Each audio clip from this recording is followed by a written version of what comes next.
Hey guys, Ty Cohen here, and really quickly, I was reading a post from someone who commented on one of my ads actually, and this is an ad where I'm talking about my son Tyler when he was 15. He's 16 now.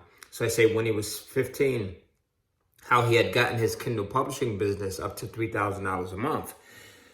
And this person is using like every excuse in the book. So here's what they responded on my ad. They say, yeah, but your 15-year-old son has someone to guide him step by step and doesn't have to worry about bills or having money to live on. And he probably didn't have to buy the program. So here's the actual, I don't know if you can see that or not, but here's the actual comment here. And every once in a while, I'll get comments from people like this who, you know, they see they're the pessimistic individuals who see the glass as being half empty instead of half full. And we always have a choice. Every single day, we can either see the glass as being half full or half empty. The choice is ours, all right? And you could either say, well, yeah, sure, Ty, your 15-year-old probably didn't have to buy the program. No, he didn't have to buy the program. I'm his dad. I'm going to give it to him for free. But the difference is, you should be saying, well, if a 15-year-old can do it, I definitely can do it.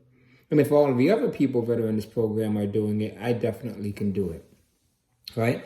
I just interviewed a young lady who's in the Kindle Cash Flow program who is at $2,500 a month right now. Her name is Christina Gregerson, right? Just interviewed her. I'll be sharing that on the YouTube channel pretty soon. As a matter of fact, if you guys want to see the interview with Christina, she shares some information as to how she's gotten to that $2,500 level.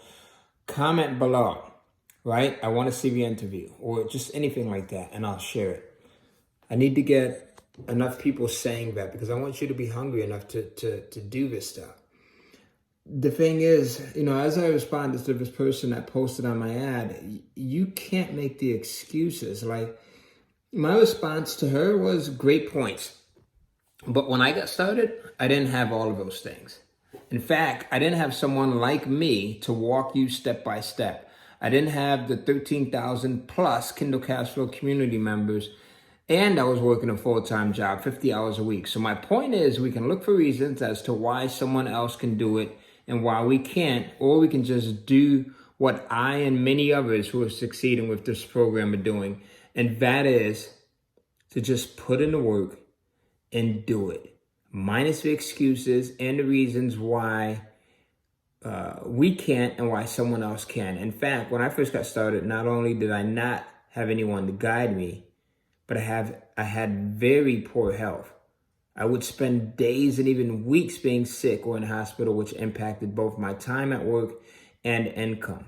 I barely had any money left over after feeding my family and paying my bills, but I knew that I was not going to let that stop me. It's easy to just throw out an excuse and settle, right? I vowed not to take that option. So, and I'm encouraging you not to just settle, not just to look at everyone else and say, well, they can do it, but I can't because I have this thing going on, or because that person has an advantage. Stop making the excuses. We all have something tough in life that we're dealing with. And if we don't have something tough right now that we're dealing with, we just came from something tough that we were dealing with. Or we're going to deal with something tough in the future.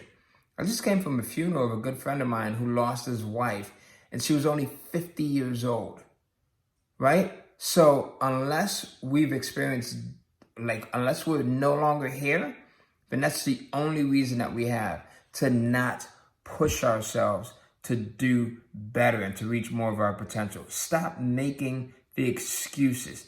Everyone can have an excuse if they want to. You can say I'm poor, or I don't have the money, or I'm black, or I'm white, or I'm young, or I'm old, or I'm a male, or I'm a female, you know, or I don't have a college education, or I do have a college education. You can find an excuse for every single thing that's out there. Trust me. Just get to it, recognize when the excuses are coming to mind, and brush them aside and continue to move forward to doing what it is that you want to accomplish in life. And let everyone else, let the excuse makers make the excuses. But I'm so sick and tired of people just making up these baloney, corny excuses and not even trying, right? Just try, put in the effort, try. That's it. So I hope this helps you. Hope this finds you well. And I hope if you're watching this, chances are you probably are not an excuse maker. Excuse makers run from material like this because it doesn't validate their reason for an excuse. Excuse makers don't say, but I could have, or I would, or I shoulda, or I coulda, right? So listen, if you're looking for a way to change things and to take things to the next level, look into Kindle Cashflow. I trust that you, like everyone else who has not made an excuse and who's willing to put in the work, because there's going to be work involved. I'm not going to tell you that this is a magic bullet. To get to a point where you're doing, $5,000 a month or even $2,500 a month, like Christina here, you're going to have to put in some work. To get to a point where you're like my student Seth, who's at $34,000 a month. I'm actually interviewing him tomorrow. If you want to see that interview, let me know. Post Seth, SCTH, and I'll share that one. But you're going to have to put in some work. Nothing in life comes for free. I'll see you, and go ahead and comment. That's the first step. That's the first bit of work that you're going to have to put in. No excuses, just work. I'll see you. Bye-bye.